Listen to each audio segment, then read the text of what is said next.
জীবনে জীবনে যত পাপ করেছি, যত গুনাহ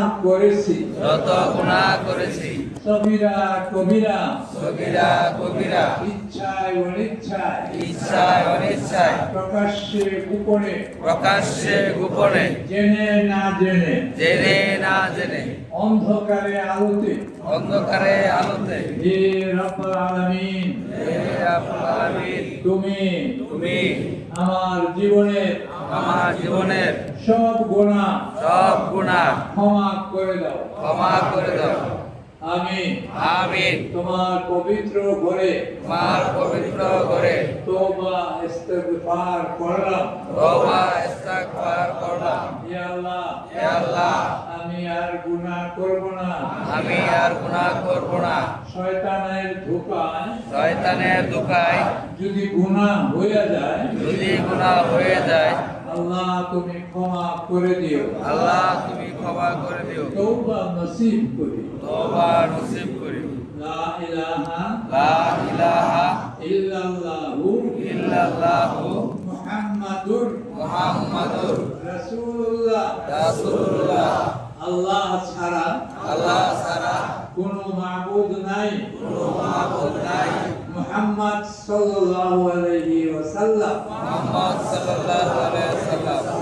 আল্লাহ তাআলা প্রেরিত রাসূল।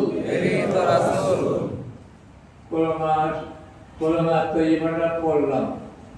এমনও অনেক মানুষ পাওয়া যাবে সারাদিন একবারও পড়েন, অন্তত শুক্রবারে আমরা সবাই পড়লাম। আমানতু বিল্লাহি ওয়া মালাইকাতিহি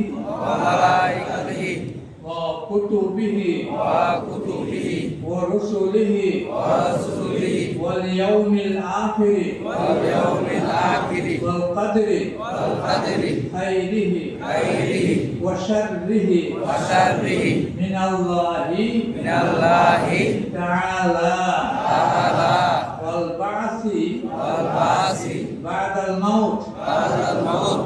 ইয়া আল্লাহ, বিশ্বাস আনিলাম তোমার উপর, তোমার ফেরেশতাদের উপর, তোমার কিতাব সমূহের উপর,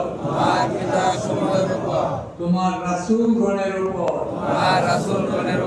কিয়ামতের দিনের উপর, তাকদীরের উপর, মৃত্যুর পর পুনর্জীবনের উপর।